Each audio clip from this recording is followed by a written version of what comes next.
My stepdaughter ran away from the birthday party that I threw for her. I, 35F, have been married for 7 years to my husband, 45M, who is a single father to my stepdaughter, Lucy, 15F. Also, I have a son from a previous relationship, Toby, 10M. In these 7 years, Lucy never recognized us as family, and when she introduced us, we are always Dad's wife and Dad's wife's son. Birthdays are very important to me. Ever since Toby was born, I've thrown giant birthday parties for him. That didn't change after I married my husband, and I thought about doing it for Lucy as well, but she refused. She refuses every year, and everything related to her birthday is banned from the house. Since she is turning 15 this year, I decided to throw her a surprise party. We organized it with Toby, invitations to her classmates, family and close friends, games, karaoke, catering, and decorations. Not even my husband knew. I took the day off from work, and Toby skipped school to fix everything. At night, my husband and Lucy arrived. They have dinner alone for her birthday, and we yelled, "Surprise!" They didn't look happy, but I assumed it was because of the surprise. My husband didn't say anything to me, and Lucy disappeared almost entirely. I assumed to go talk to her friends. The party was amazing, everyone had fun,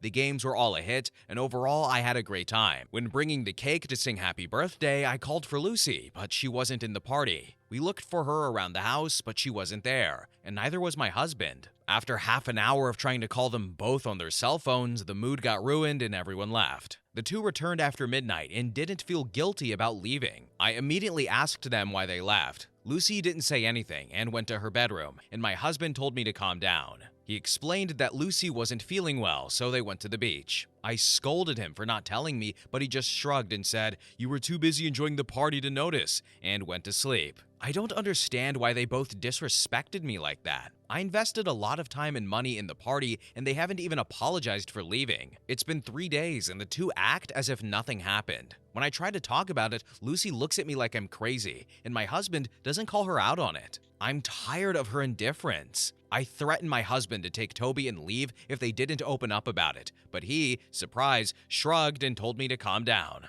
I love them both, but this party disaster has made me believe it's not reciprocated, and I'm seriously considering getting a divorce. Update. It's been a very difficult week, and I thought I would update you on it. I appreciate all the comments, and they were very helpful to me in realizing several things. The first is that the party was never really for Lucy. You see, this year I asked my husband to throw me a birthday party. I had high expectations, and it turned out to be a small gathering with less than 10 people, no decorations, and a supermarket cake since my husband started planning 3 days before. This party was a redemption for me, and I admit it. The second thing is how intrusive I've been with Lucy, but I've been in that girl's life for 7 years. I watched her grow up and I love her, so it's not easy for me to see how she ignores me, how she rejects my son, and the lack of love that she has for us. I apologized to her and she didn't say anything. 2 days after my post, a woman called saying that Lucy didn't attend her therapy session last week. I asked my husband about it and he admitted that she has social anxiety, which made her uncomfortable being at a crowded party, so they left. And that broke my heart. I asked my husband why he didn't tell me this, and he said, "She didn't want me to tell you, so I didn't." And I couldn't believe it. Last Friday, I got the bill for the party. It was more expensive than I thought, around 5 figures, and I discussed it with my husband. He couldn't believe that I spent so much, and he immediately stipulated that he won't give me a penny since it was my idea and I did it without anyone's permission. We fought about it since I don't have that much, and he was adamant. He told me with that money, we could have renovated the house or had a family trip, and it's my problem. Upon insisting, he said something along the lines of, "We weren't even at your stupid party, so stop bothering me." We fought about it. I yelled at him and said that Lucy will never see us as a family or see me as a parent if he acts like that. He said he didn't marry me looking for a new mom for Lucy, and that if I keep trying to meddle in her business and do stupid things, quoting the party, then we are done, because he's sick of my stupidity and that I embarrass them. And that was it for me. So I took my son and we left. I haven't received a single call from him. I saw on social media that they went out to dinner. Lucy quoted, "a good family time," and they both looked happy. So I would say it's clear that they don't care about us. Toby is inconsolable over all of this, and so am I. My mom insists that I find a divorce lawyer, but I think I'm pregnant, not confirmed yet, and I don't want to raise another child with an absent father. Okay, so I'm bordering on this one being bait, but the only reason I think it's not is because it wasn't dragged out a little bit longer, and there's usually more to the more dubious sounding stories. But what is going on here? OP in the last two sentences was like, yeah, we're probably gonna get divorced, but also I'm pregnant, so I might want to keep him around and we should stay together. And then I also, reading it and the way she described the party, I could very easily quickly tell that the party was about her, or she wasn't so concerned about Lucy or all that, or the fact that she didn't even talk to her husband about the surprise party. And I'm not excusing the husband's behavior of just shrugging all the time, but then also she spent 5K, and then Lucy, who yes has social anxiety, but seemingly refuses to bond with this woman. Maybe it's because she's stupid, according to the husband. I don't know. There's just so much here, and I don't like any of it. This is the first story. But anyway, next story. Story number 2. I, 16M, have a 4-month-old daughter. My ex-girlfriend wants to go to college, and I am worried. Now, before anyone says anything, yes, I know about condoms. I was just dumb back then. Story time. My parents divorced when I was 10, but I lived primarily with my mom. Tiffany's, 16F, parents are together. When our parents found out she was pregnant, her dad kicked her out, and my mom kicked me out. So now we live with my dad. During the pregnancy, my dad took my mom to court and got primary sole custody. I know what this means because I had to go to court for my daughter. He sued Tiffany's parents for legal guardianship, and now they pay child support for her, and they are pissed and refuse to talk to us. I am in my bedroom, and my daughter is in her bedroom, and my ex is in the guest room that is now hers. My dad made a deal with us. We live with him until 18 with no rent payment. And at 18, we need to decide what it is that we do. I wasn't really that good in school, and Tiffany is an A student. So I took my GED, and my dad got me into welding school. I finish in 2 months. I also work full-time, so I do welding school at night. Tiffany goes to school and works on the weekends at Wendy's.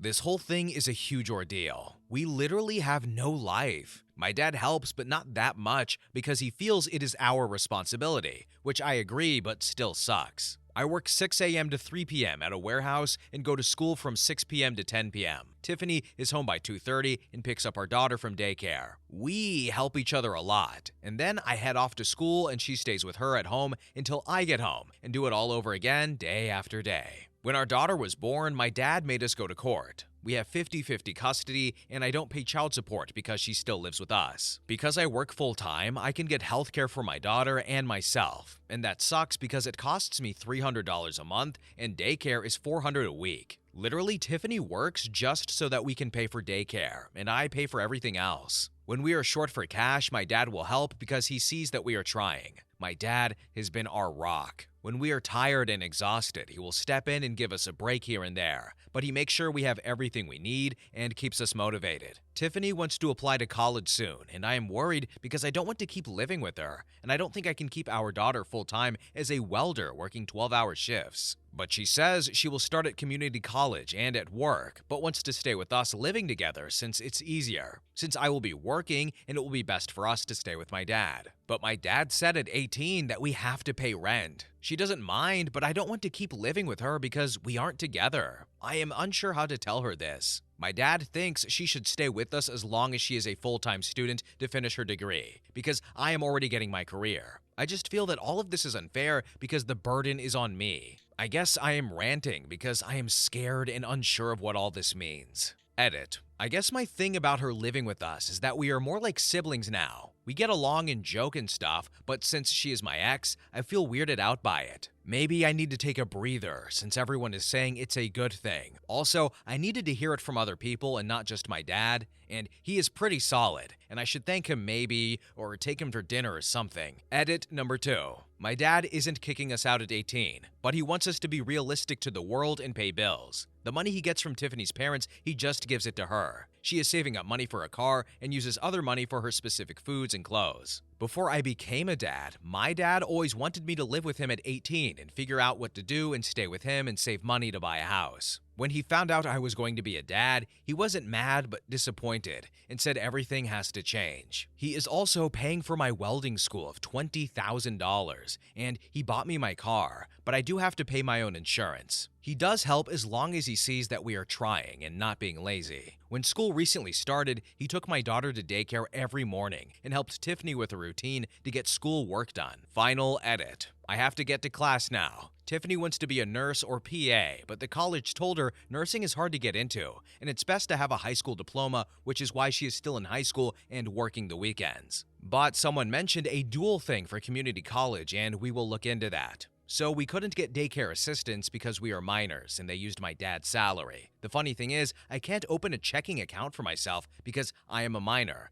but the bank allowed me to open a children's account for my daughter because I am her parent. Oh, the irony. I have read every single comment, and it's given me a different point of view. And I guess college seems so far, and I was counting years, but it's really not that bad. She's like a sister now, and those who ask me, I doubt we will get back together, honestly. I am not thinking about anything like that right now. I am too tired to think of a relationship or that type of future. Update. 3 weeks later. I don't know why I felt like I needed to update, but here it goes. Tiffany and my dad went to the school and were able to get her enrolled in college courses because of her grades. She won't graduate high school too fast, but she will have enough to finish high school hours by next December, so 6 months early. She reapplied for assistance. We got a voucher for daycare, so now it's $50 a week. She quit her job so she can focus on school, but she doesn't start college until spring, so that's cool. It gives her some time. She still wants to be a nurse, so that's cool too. I got a new job that pays more as a forklift operator and will give me an internship for welding, which I won't be able to start until November or December until I finish my classes. And then I have to do a 2-month internship,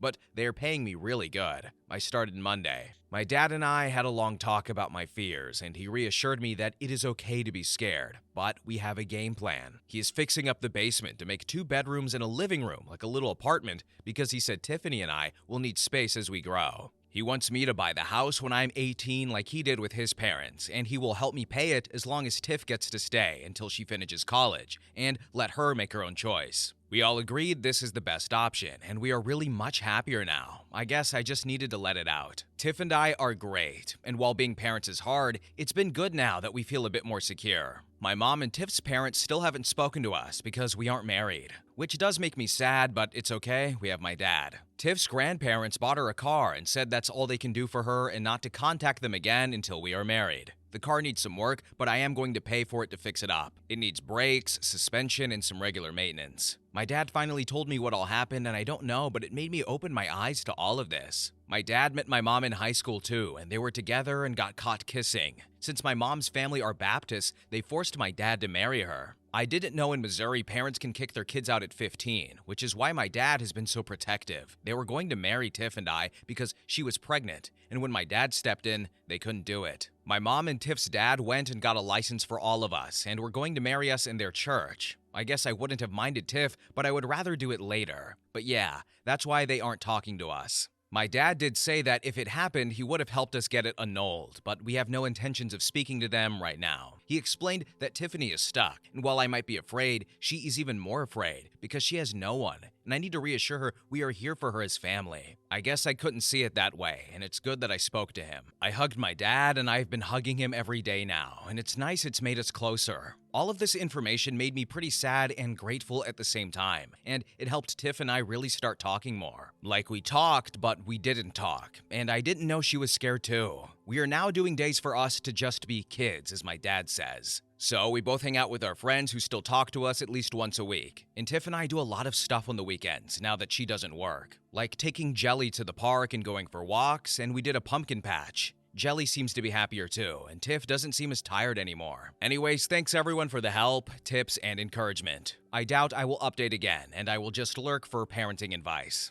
I depend a lot on my dad to help me. Tiff and I are trying. We do take parenting classes that they offer, and they give us a lot of advice, and we have made friends there, which is nice. But I don't think we would have been this prepared without my dad. Also, Tiff is on WIC, and we take parenting and co-parenting classes. It's my dad's rules. Update number 2. 18 months later. Holy crap, guys, I finally logged into Reddit and had tons of messages, and I found this post. I honestly just didn't expect this. I might as well make an update. Well, Tiff and I are 18 now. I first made my post 2 years ago, and Jelly, our daughter, is 2 years old as well. My dad is doing really good now. He finally has a girlfriend, and of course, he met her at Tiff's community college. She is an admissions counselor. Tiff is in CC for nursing and killing it. She will have her associates in nursing and then head over for her bachelor's at some point. But yeah, she's doing really good. I am a welder now, and I make pretty good money. Tiff and I are back together, and we started dating again this New Year's when she kissed me and it just felt right. But she made it very clear we are dating, so she is in the basement, which we fixed up, and I am up in my room upstairs, and she makes me text her if it's okay to come over. It's just a funny thing we do. And yeah, I'm going to marry her. We go to family counseling 4 times a month, 2 weeks virtual and 2 weeks in office. Because of our schedule, we found that this helps us. Like, it's couples counseling, but not. I'm not the best communicator, and this has helped me with stressful times with Tiff and Jelly. I feel like I aged the past 2 years. I definitely don't feel 18, but I feel a bit older. Jelly is the most happiest kid, and she literally lights up a room, and I honestly just can't imagine not being in her life every second of the day. She loves Pa, that's what she calls my dad. She has him wrapped around his finger. He literally spoils her all the time. I really love being a dad to her. I love taking naps with her and how she is just a daddy's girl. She is literally my shadow. It drives Tiff crazy, but she is also really happy. We do go out on dates to like dinner and movies sometimes, and we just sit in the car and talk and laugh, mostly laugh. My dad has changed a lot, and us 4 are really close. He is so much happier, and I think his girlfriend makes him happy. Like, she has made him alive again. He's always doing some weird teaching moments. Like, if Tiff is irritated and walks away, he will just say, "Well, an irritated woman tends to go shopping to get her mind off of things. Can you afford that?" So yeah, he is constantly with his little comments. I haven't spoken to my mother at all, and I have no intention of doing so. Tiff's parents did come back and try to rebuild a relationship with her, but they always made her feel like crap, so she cut contact with them. My dad still wants us to buy the house, and I told him we have no plans of ever moving out. So I told him I will buy the house when either I am 30 or when Tiff and I get married. And she said not until she graduates and gets a job. So no wedding bells for at least another 2 years. If you ask Tiff, she says she doesn't plan on getting married until she is 28, so it might be longer. Update number 3. 17 days later. In one of my previous posts, I said that my dad explained that Tiff is stuck. And while I might be afraid, she's even more afraid because she has no one, and I need to reassure her we are here for her as family. My dad is excellent. To be honest, this was the statement that made me wake up. At that time, I just saw everything as a burden. I lived off of adrenaline, and honestly, the moment she said she was pregnant until I made that post, everything was a blur. I was scared and just really confused about life. I was tired and I couldn't think. Everything was just a fog. Tiff and I talked a lot about how regardless of whatever happens in our future, she is my family. We are family. Being 16, I wanted to just be with my family. My mom walked away, and it was just me and my dad and a baby and now a girlfriend. I know that sounds selfish, but that is how I was thinking, and I was really overwhelmed. With therapy and my dad, it really helped me, I wouldn't say get over it, but really find my own voice and be myself and actually use my words. I just bottled everything in, and when my dad said that, it really did break through to me. Also, my dad's girlfriend is pregnant. My dad doesn't know, and she doesn't know he is going to propose, and I am so happy. And I need to get it off my chest before I explode and accidentally tell them. My dad, 38, has been trusting me to not spill the beans, that he is going to propose to his girlfriend, 33, let's call her Kay, on his birthday in 2 weeks. I helped pick up the ring when it was ready and have been hiding it for a month. But Kay spent the weekend with us and was acting very moody. I don't want to make it sound bad because it's not, but she is usually an early riser and very bubbly. But this weekend, she seemed very tired and different. I heard my dad yell down to the basement, "We will be back," and I yelled back, "Okay." I went upstairs to get some snacks out of boredom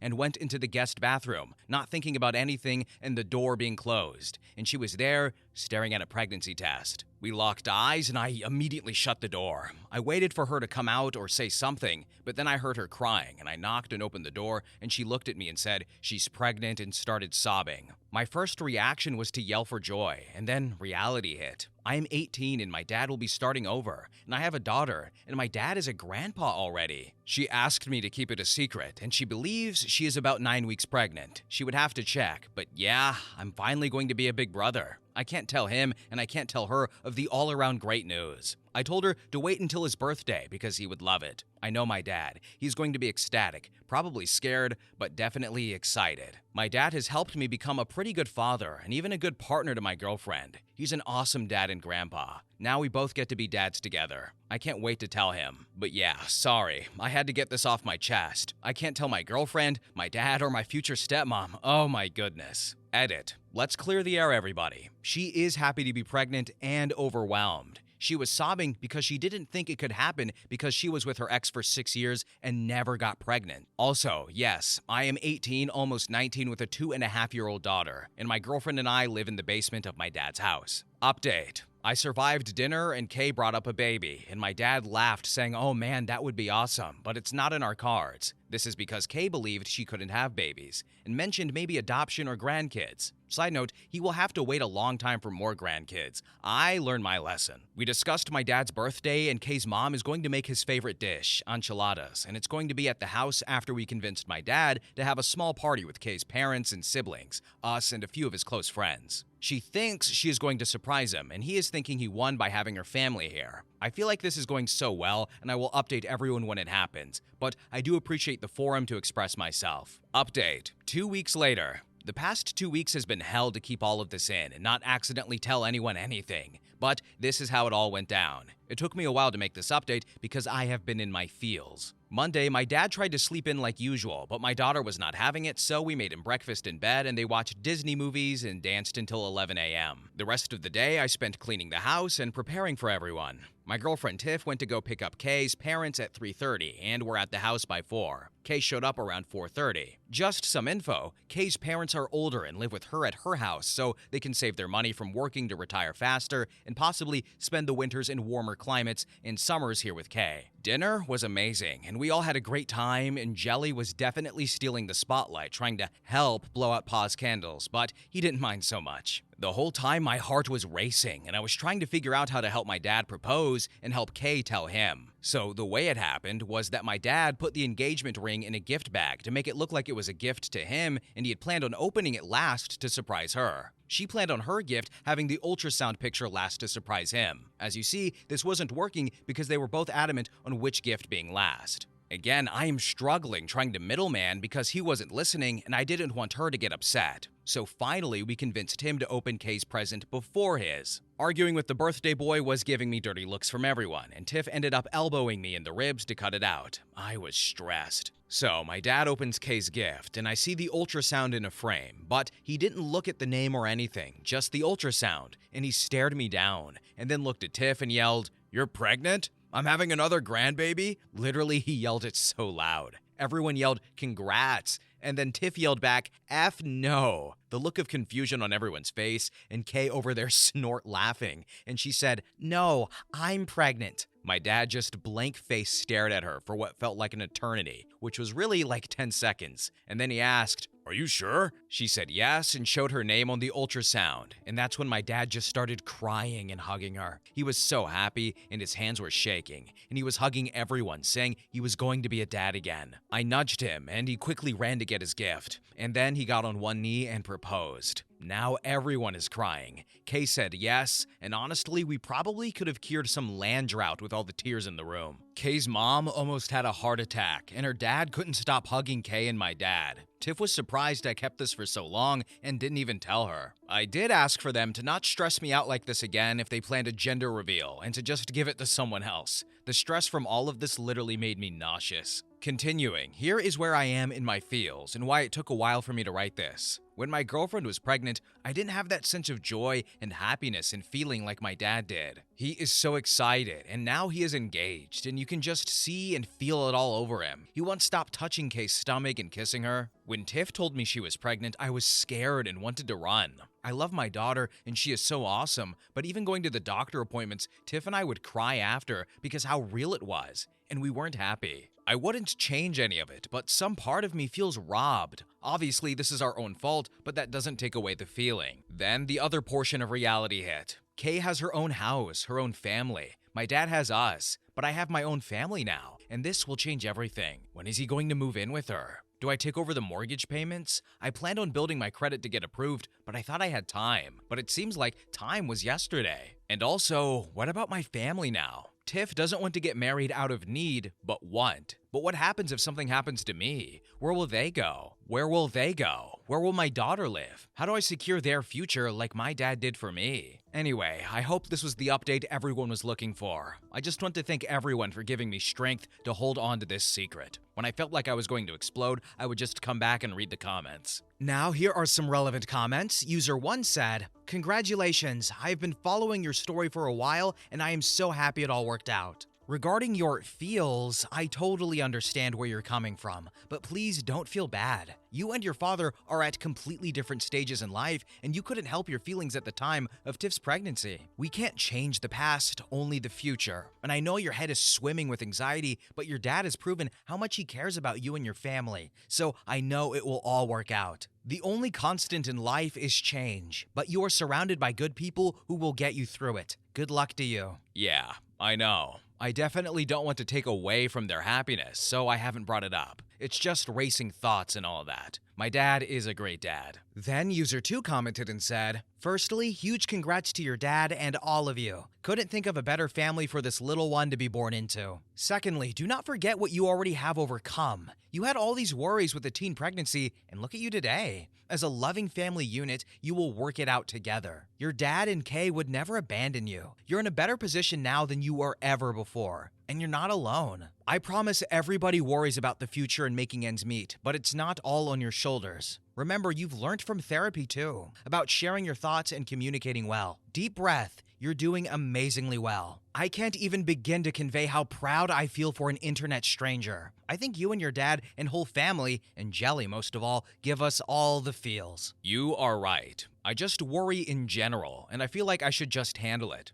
My dad just handled it, but again, I am not sure if he was ever really worried. But he never seems worried. He just does stuff. Update, 7 months later. So I've been receiving a lot of messages asking for an update, which is really wholesome, but also feels weird to see my life on other social media platforms. And now Tiff has seen them as well, and she has said I need to keep up with this. So, I don't know, it's been 7 or 8 months, but Kay and my dad got married. He's living his best life ever. But of course, it didn't come without drama from my mom. When she found out my dad was having another baby and getting married, she completely flipped out. She started to call him to the point of harassment, but it didn't bother him until she went after Kay, and that's when he shut it down. I'm not sure what he did, but he drove over to her place, and that was the last I heard about it. Rumorville is that he threatened to show the church what she was doing and saying, which isn't very Christian-like, according to him, and that was enough for her. Kay is due really soon. She is 38 weeks pregnant, and I will soon be a big brother to my little sister.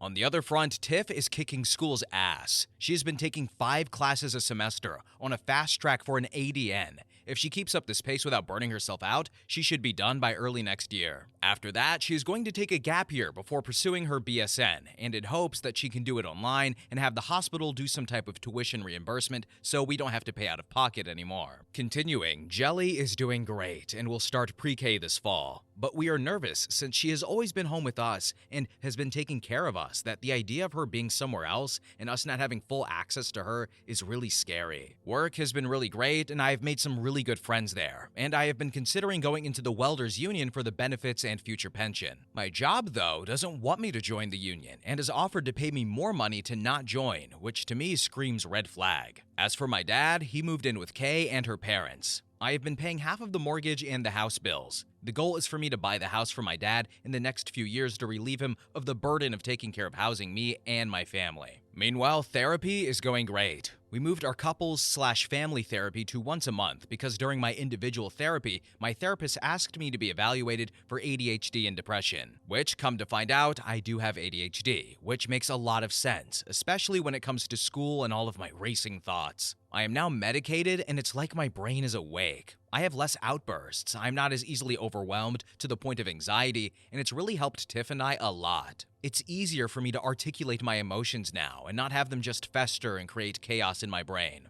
I got into the Wheel of Time series, and I saw somewhere that the books are better, and I read the first book. I have to admit, this is the first time I can honestly say I read a book. Thinking about high school, I never read the chapters. I skimmed through them to get by. I can't express how much happier we are right now. Kay's parents have been the grandparents we've always wished for, and they treat us with so much love and respect, and they just love Jelly so much that they take her to the park and sometimes just stop by on Tiff and I to see how we're doing. We are constantly over there at Kay's place. We go there twice a week for dinner, and Jelly can't wait to meet the baby. We are all excited. As for Tiff and I, we have had some very serious conversations. While we are nowhere near ready to have another baby and or to get married, we have both agreed that we would revisit the idea of marriage and expanding our family when we are 25. We don't want to rush anything more than we already have, and she wants to focus on school and career. We did throw the idea of getting married for the benefits in case something happens to me with life insurance or the house, etc. But my dad was able to help us with getting a lawyer to make a will and a trust. Our main goal is to take care of Jelly, save money, and plan a family trip to Disney this summer. Now, here are some more relevant comments. User 1 said, "That is so exciting. Let Tiff know that we are all grateful for her telling you to do this. You should always listen to her. She seems really smart, especially about doing a gap year and then continuing towards her BSN. And as a fellow guy who was diagnosed with ADHD after I finished school as well, congratulations on finishing that book. That is an accomplishment I respect." Yeah, I was pretty proud of that. I realized I had to reread the sentences over and over. It was like I didn't know how to read. I read the sentences, but I wasn't reading, I was just saying the words in my head. It took me around 2 months to read it. I kept getting frustrated, and my therapist said I should read out loud until I get used to reading. Okay, so based off of where OP and his family is at now, and even the previous update, I feel the love emanating from the screen. So much so that I kind of wish I am 16 and pregnant. They are so happy and loving for each other. I'm so jealous. No, I'm joking. I am happy for them though. They took, a tough situation, and like OP said, yes, they were young and they were dumb and he's learned his lesson, but he and Tiffany are in a much better spot. They're getting their careers going. Like, they're already maybe talking about other kids, right? Like, they've got marriage planned, at least for the future at some point in their 20s. They're trying to get the house. Like, they are on a really good track right now. And OP, at the end of the second update, I believe, was having kind of like a crisis of like legacy. Like, hey, I have a family now. I have to take care of my wife, my partner. I have to take care of my kid. Like, what happens if something happens to me? Like, that is dad mindset. The only thing that's missing now is dad jokes, but maybe that'll come in the next update. But I am so happy for these guys making the best of their situation and then some. And forget the mom, we don't need her. Anyway, next story. Story number 3. Am I the a-hole for leaving my wife over a computer? I, 26M, have been married to my wife Emma for 4 years. She was a social work major who I met in one of my gen ed classes. I explained to her I was a mechanical engineering major. She then asked if I could tutor her in math, and that's how we began dating. Afterwards, I decided to get my master's in Japanese to help me gain more career opportunities. My wife thought it was a silly idea and said she wouldn't be funding it. So then we decided to keep our finances separate. It wasn't a big deal since I was still working anyways. I just had less free time. So she was making more than me during this time. Well, it paid off, and recently I landed a high-paying job, and with that came more stress due to me having to travel to Japan more often. I've really been wanting to get into gaming, so I invested in computer parts costing at around $1,500. Once I took the parts out of my box, my wife noticed the receipt and asked how I could be so irresponsible with my money. She assumed I still made the same amount, but when I told her that I make triple that amount, she began giving me the silent treatment. During this time, I began to notice my things were going missing. I wanted to go fishing with some friends one time, and when I was looking for my rods, she must have noticed and said she had given them to her uncle. I told her not to take my stuff without asking me, but didn't mind too much because they were old, so I just bought some more. Another time, I was about to go to the gym and I was looking for my pre-workout. I always keep 3 jars. I luckily had a can of Monster and that helped. I asked my wife when she got home from work and she said she gave them to her cousin. I asked her to reimburse me because they cost $50 a jar. She said I make enough to replace them and just ignored me for the rest of the day. One day, when she thought I was asleep, she was talking to someone on the phone, explaining how she's going to move my parents into our house. She had not explained this to me. We only have 3 rooms. One is her office, one is my office/gaming room, and the other is our bedroom. She told the person on the phone, who I assume is her sister, that she's going to give my gaming setup to her brother to make room and that I'll get over it eventually. So, today I left work early to catch her in the middle of her plans, and when I walked in on our apartment, he and her brother were then placing everything into a box. I asked what was going on, and my wife, whose face was pale, said she was cleaning when her brother came by. I asked him, did he plan on taking my computer? Of course he denied it. So, I went into the room to get the iPad that we share, and I looked through the text messages on there, and it clearly shows my wife telling him to pick it up today and to deny that he had it. I told him to get out and asked her why does she think she's so entitled to my stuff. I have never yelled at her, and I guess this scared her because she began to cry. She ended up packing a bag and went to stay with her sister. While she was out, I picked up a lock for my office. Her sister then texted me, calling me an a-hole. I'm beginning to think I could have handled this better, so I'm looking for advice. Update. Almost 2 months later, after about a week at staying at her sister's house, Emma called me and asked if we could meet up. I agreed and we met at a park. She apologized for everything and said she thought she was doing what was best for everybody. I asked, what if I just gave her expensive makeup to my sister? She admitted that she would be upset. I then asked, why did she think it would be any different for me? She didn't have a reason, and her sister told her how unfair she was being to me. We decided to give it another chance and she moved back in. It was going good until she started moving her things into my office. I asked her what she was doing, and she explained how she needed the room for her parents. I told her no, and that's not happening. I grabbed her things and placed them back into her office. I told her that they could come move in, but my space has to remain untouched. On top of that, we need to determine how bills are going to be paid because... She then called me a selfish jerk and then ran back to her sister's. I guess her sister told her she was being inconsiderate once again, and apparently they got into an argument because the sister refuses to take their parents in, and she said she's tired of hearing about her problems. I agree with her. Her sister has 4 kids, by the way. Her sister called and told me everything and said that Emma went to her parents' house. I tried to call her, but she ignored my phone calls for 2 weeks. I decided I couldn't live like this, so I filed for a divorce and handed the papers to her at her parents' house. She called and begged me to forgive her. I told her I'm not sure if I can. She refused to sign until we go to counseling. I refused and told her she had 2 weeks to suggest that idea. So now I live alone. She still refuses to sign the papers, but that doesn't stop the divorce. It just makes it harder. New update 1 month later. So, Emma was cheating on me. The fishing rods and pre-workout didn't go to her family, it went to her affair partner. I found this out when her parents invited me over to their house. When I got there, Emma looked sick, like she hadn't eaten for days. Her parents asked why I kicked her out and that me neglecting her is taking a toll on her mental health. Emma sat there silently crying. I explained that I never kicked her out, and Emma refused to talk to me for weeks before I sent the divorce papers. I showed them the text message of me practically begging her to come home so we can talk it out. I asked Emma what did she tell her parents. Her dad chimed in, saying that I went back on my word about letting her brother stay with me. I asked what they were talking about, and the reason we got into an argument is because they were supposed to move in. Emma ran to her room before she could be questioned. Her parents explained that they were happy with their home and had no plans to leave. I then showed them the text from her sister, Mary, explaining how Emma was mad at her because she couldn't take her parents in. They were confused, I was confused. So her parents called Mary to have her explain. Her brother, Jake, was also there. Emma just explained everything.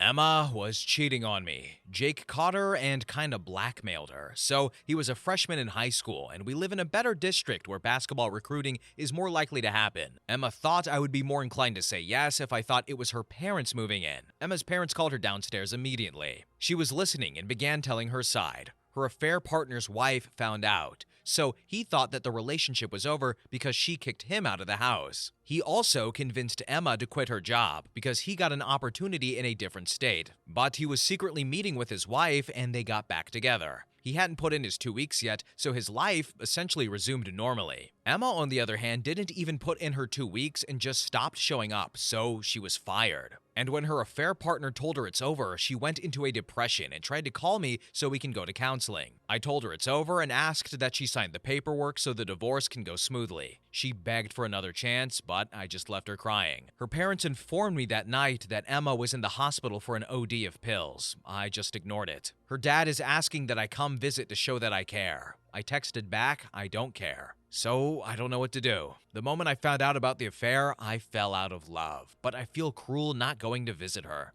So, we have read this story before for those of you who may remember, but that recent update was the newest part. And I said last time about the divorce, she was like, how could you do this after you ignored your husband for 2 weeks? You left the hubby on red for 2 weeks. And I'm still not entirely sympathetic to the lady. She was cheating. She was getting rid of his stuff. She quit her job for stupid reasons. I don't know. Like, yeah, it's unfortunate that she OD'd. I'm not happy about that. But this doesn't excuse her behavior. Like, she did a whole bunch of bad stuff. And I'm not satisfied with her behavior at all. And I don't feel like OP is in the wrong for wanting to leave her and not wanting to go to counseling after all that. And I don't think he's a bad person for not wanting to go to the hospital. Like, I can see why some people would think, hey, maybe you should go. I am not a fan of hers, but you know what I am a fan of? Therapy and counseling and looking inwards and working on her problems, because I really do feel like the soon-to-be ex-wife could definitely use that. But anyway, next story. Story number 4. Am I the a-hole for agreeing to split the bill on a double date, which ended in my best friend getting dumped? Hi there, I am 22F, and I'm really unsure here. My best friend and roommate 22F, Amy, had been seeing a guy for 2 months. She really likes him. It seemed to be going super well. Last night, she asked if I would go along with a blind double date, i.e. her and the guy she's dating, me and one of his friends who is single and looking. I wasn't keen at first, but she insisted, so I agreed.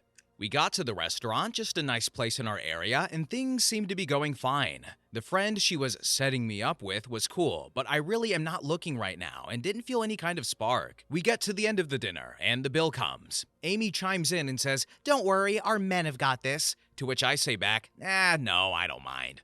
We had had 2 cocktails each, all 4 of us, and it wasn't a crazy expensive place, but not cheap. A bit of back and forth happened, and then Amy kept insisting it is always the gentlemen who pay. So I said something like, "You do? I'm happy to split." The guys were saying they would cover, but both seemed uncomfortable. They paid, then we all left. Amy and her boyfriend went back to his place. I said goodnight to his friend and went home alone. Later, Amy and her boyfriend went back to his place. I said goodnight to his friend and went home alone. Later, Amy texted me saying her man is now contemplating the relationship because he doesn't want someone who always insists the men pay. She told me I ruined it by offering to split and should have sided with her and not have made things worse. She's now saying that he needs time and might not want to continue the relationship with her. So, am I the a-hole for this? Now here are some relevant comments. User 1 said, "Not the a-hole. She's the one that said the guys pay." His reaction to that is based on her statement alone. And our men? No? This was the first time you'd met your date. I am thinking because both the guys are tight that she thought me and the friend would hit it off, making it a thing. Therefore, they would be our men. Then user 2 commented and said, "Not the a-hole." I squirmed a little when I read, "Don't worry, our men have got this," and "It's always the gentlemen who pay." Your friend has some very outdated views about dating. All you did was offer to pay your share of the bill on a blind date. You weren't using a stranger for free drinks and dinner. Your friend's boyfriend of 2 whole months was, rightfully, uncomfortable with her insistence that your male companions pay the bill. It's not your fault your friend opened her mouth and inserted her foot into it. Thank you. She's never usually like this. Does it make guys pay for drinks if we go out? I'm thinking she's acting this way because of her new relationship, but I don't know for sure, since she still isn't talking to me or even replying. Then user 3 commented and said, "If she never usually did this, the man she's currently dating wouldn't have been surprised by your actions and rethinking the relationship because you split and she refused. It sounds like she has been making him pay all the time they've been out together." I suppose. She's never usually like this if we go out. I've not really been out with her and him, other than go to get burgers one time. Any other time, he's hung out at our place, so a bill showing up has never been a thing. Then user 4 commented and said, "Hey, I noticed that you didn't want to go on that double date, but your friend insisted and you gave in. Now you're wondering the same again. You're being a doormat and your friend knows how to pressure you to give in. That's not what friends do. The entire thing sounds like you should really rethink this friendship." I am not usually, or really hope I'm not, much of a doormat. She said she really likes her man and kept saying it would be fun. And finally, user 5 commented and said, "How can you be the a-hole? I remember insisting on splitting the bill after a date with a guy I had absolutely no chemistry with, and he seemed quite pissed. I only let 3 kinds of men pay for me: family, long-term boyfriends, and bosses for work-related meals, and he didn't fit the profile, so I think the reason I'm feeling so is because she's been my friend for years, and I've never had a situation like this. I always try to understand and reason. Update number 1. Same day. Thanks so much, everyone, for your thoughts on this one. Amy still isn't talking to me. You could cut glass with the tension in our place right now. She and the guy are not talking either. I'm trying hard here, but another week, and maybe the friendship has run its course, honestly. I'm sensing a lot more underlying issues that can only come from communication, but hey. Update 2. Next day. I am now apparently not a girl's girl because I didn't back her, without being told I should or given any kind of heads up. I responded that if I want to pay for myself, especially because I didn't see myself and the blind date friend having a second date, that I was happy to put in for my portion. The friendship is effectively over, and now I'm looking to move out.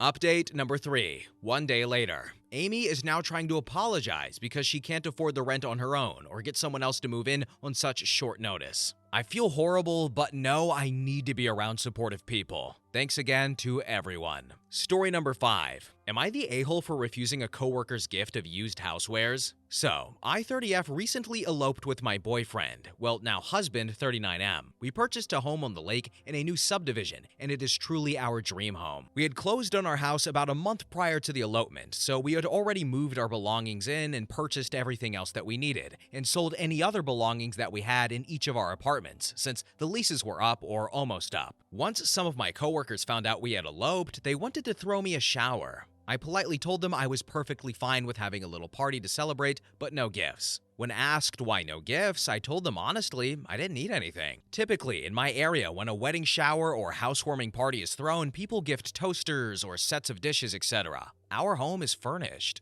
We both have successful jobs. The conversation basically went like, no gifts or monetary gifts, please, but we would love to celebrate with you. Your presence is the only gift we want. And it was received well. The party happened, and all went well. Yesterday, a coworker who had not come to the party randomly showed up at our home. I am not close with this person. We actually try to avoid each other most days. Anyways, she arrived at our home with 3 large black trash bags that contained used houseware items from her home. She said she knew it was hard when you were first starting out and thought these items could help us while we get on our feet. She also made a comment about how she was going to have a garage sale, but would rather just give them to someone who needed them. I told her I really appreciated the thought, but we were settled in, and maybe she should take her items and give them to someone who really needed them, because we were on our own feet. She said I was just being modest. She ended up refusing to tell me how she got my address, and also refused to take back her gifts with her. I told her we didn't need her items, but if she wanted to leave them, I would be happy to donate them for her. She said I was being rude.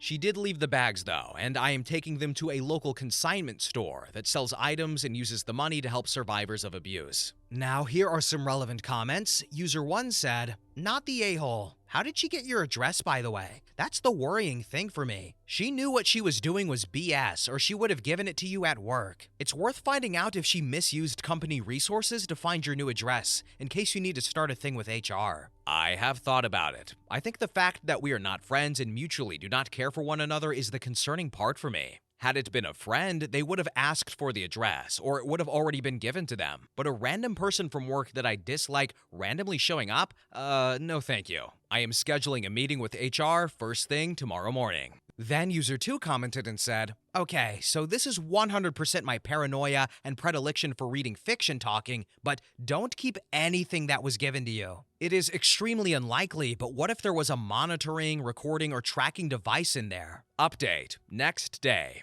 HR was miraculously able to see me this morning. She also found the address issue concerning. I work in healthcare, and I am also a patient where I work. Everything you access within our system is logged. So when they pulled her access records, it turns out my coworker had accessed my medical records 5 times within a week. It was never within her job duties to access my file. She had also accessed 2 other coworkers' files. They terminated her employment on the spot. Within our company, and I would imagine most, that is grounds for immediate termination. Her sister-in-law is also an employee there, and she had accessed my records as well. Her employment was also terminated. Now I'm wondering if I need to seek legal action or even get a restraining order? My husband donated the items this morning. He said he didn't want them in the garage any longer than necessary. I read him the comment about the items possibly having bugs or being bugged, and now we are both paranoid. Then in the comments section, one user said, "I am so glad to read that. That's a lot of crazy stuff to deal with. Now that she's gone and the items are gone, I hope your peace of mind is improved. The restraining order may be a good idea. I hope some law and legal eagle types weigh in on that." Oh, there was no peace of mind now. I honestly feel worse. If a person is so unhinged to do what she did, like, where's the stopping point? Will there be a retaliation against us? It's scary at this point, and to be honest, I don't feel safe. If you could have seen her face when they walked her out, oh my goodness, it was frightening. Okay, so it seems that OP has caught the gaze of a freaking psychopath and the psychopath's sister-in-law. Oh, how nice of them teaming up. No, this is horrible. I hope they don't need to move again because they just got settled. And like that one commenter said, she knew what she was doing. And I feel like the utensils is the worst of it. She accessed her medical files 5 times. As a matter of fact, she accessed my medical files, and now she's banging on my door. What do I do? Please help. And do I need to get a gun? I don't know. But hopefully, for real, OP and her husband need to go to a lawyer, maybe put a restraining order. Definitely some cameras. I would say that because we've read a lot of stories where OP did someone wrong or even did nothing and just caught the gaze and attention of someone who is not right in the head. And then they just keep doing crazy stuff. We've read a lot of those stories before, and this has the workings of potentially, unfortunately, being one of said stories if we get an update down the line. But anyway, next story. Story number 6. My husband's ex-wife was furious my stepdaughter called me mom. Okay, so I, 34F, married the man of my dreams last month, 44M, and he has a 16-year-old daughter from his prior marriage. I've been in her life and she's been in mine for 4 years, and I've done my best to be there for her as a friend and trustworthy adult, and she's a really, really great kid. I've felt closer to her than I did any of my sisters, and I could see she looked up to me and trusted me. One more important thing, she is on the autism spectrum. I swear that's relevant. My husband and I went on our honeymoon for 2 weeks, and then we came back on Friday, and my stepdaughter came up to me and asked if we could talk. She told me no one had ever been as considerate as I was, learning how to make foods in the exact way that she liked them, or as patient with her poor emotional regulation. Her words. I think she's doing great, by the way. And then she told me I overall was her favorite person in her life. So she asked if it was okay to call me mom. This really, really caught me off guard, and I stopped for a moment to process it, and she got embarrassed and told me she was sorry and it was stupid. But I told her it wasn't stupid, because I would love that. She got super excited and hugged me, and it was lovely. I was telling my husband about it later, and it suddenly sunk in that I had become somebody's mom. I just stopped him, and I told him, I'm someone's mom. And then he asked me if I felt like I was in the delivery room. I laughed at that, but I got so emotionally overwhelmed and I started crying. This morning she came downstairs and said, "Hey mom," to me. And it's gonna take some getting used to, but holy crap, that was a great feeling. I still don't believe I've earned the titles, but I'll be damned if I'm not going to try my best. So, it seems last month I got a husband and a daughter too. Pretty good deal if you ask me. Now here are some relevant comments. User 1 said, OP was learning how to make her daughter's food the way she likes. That line jumped out at me. That she thinks the daughter is the bee's knees, even though the daughter feels insecure about her behavior. Imagine the confidence she will feel and how validated the daughter feels. This brings me joy. So, the first time I made food for all of us, within the first month or two I knew her, I made spaghetti and broke the spaghetti in half. And she said she couldn't eat it with it broken in half. Then told me she was very sorry and would make herself a sandwich. But I told her it was okay and I could make another batch, which I did. I found out later on down the road that she cried after I left because she thought she insulted me and ruined her dad's relationship with her specific food preferences. Sure, it was a little strange at first, but hey, I'm sure we've all asked a waiter or waitress for something very specific at least once in our lives. Update. So, I recently made a post talking about how my stepdaughter asked to call me mom, and it made me really happy. My husband has 2 children from his previous marriage, a 16-year-old autistic daughter and a 26-year-old daughter. When they divorced, his ex-wife advocated for custody of the older daughter. It sounds like it was because she was more independent and less work, and he got the youngest one. As a result, his younger daughter always kind of felt unloved by her mom and doesn't go too far out of her way to talk to her. So, the older daughter finally got a job in her field that she's been fighting for a few years now, and she wanted to have a dinner with the family. She seems like a nice girl from the times I've interacted with her, but her mom seems passive-aggressive and unkind. We all got to the restaurant and sat down, and it was pretty nice and civil. I was sitting next to my stepdaughter, and she was a little overwhelmed because she hadn't been to the restaurant before and didn't know what to order. So we were looking at the menu, and I pointed out a type of pasta that looked similar to something we make at home that she likes. Then she said, "Thanks, Mom," and I guess she said it loud enough that her biological mom heard,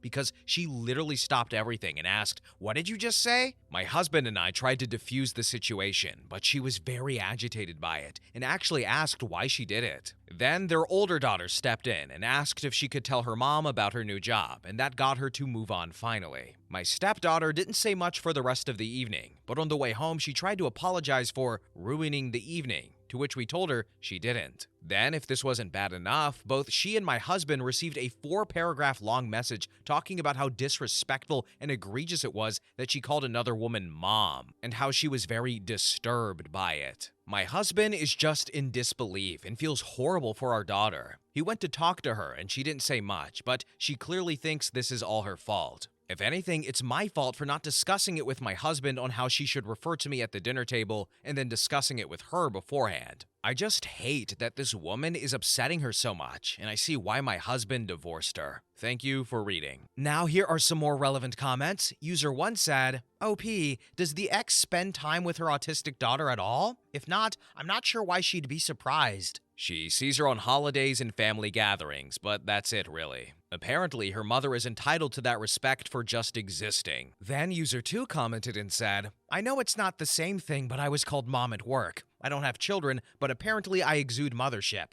Hopefully not in a bad way. The ex-wife is a real piece of work. It's nice that you took on taking care of a special needs child. It is no small feat, and you are deserving of the title of mom." Definitely. I have no sympathy for a woman who demands to be called mom while putting in no effort to be mom, or a man who demands to be called dad. Also, I just want to say that yeah, she technically is a special needs child, but she's very capable. She has been looking to apply for an after-school job and has started thinking about college. And while she does struggle with emotional regulation and has very specific preferences for things, she's no different from the rest of us. Then user 3 commented and said, "That poor girl. If her mom acted like a mom, then it wouldn't have happened. Her actions, or lack thereof, have consequences. I'm not sure if she has a therapist, but it might help explain things in a way that she gets, and it will be from a professional. The biggest thing I would be worried about now is if her mom keeps sending things to her or making her feel guilty about more things." My stepdaughter does have a therapist who she meets with weekly. I'm sure my husband's ex-wife is going to come up tomorrow. And finally, user 4 commented and said, "OP, how long since the biological mother gave away her 16-year-old daughter's custody? How much time does she spend parenting her? How have they bonded? She would have some nerve to be angry that a child she is not parenting as much as you calls you mom. You seem to be a very sweet parent to her. Keep it up." She gave up custody back in elementary school and bonds on holidays and family gatherings by awkwardly asking her how she's been doing since last Thanksgiving. My husband got custody of the young autistic child and learned how to make foods exactly the way she needed them to be, learned how to speak her language, as she calls it, and sit and single-handedly raise a still developing child. Then his ex-wife got custody of the high schooler who could be left alone at home and make her own food, so she could work and do her own thing without having to worry about anyone or anything.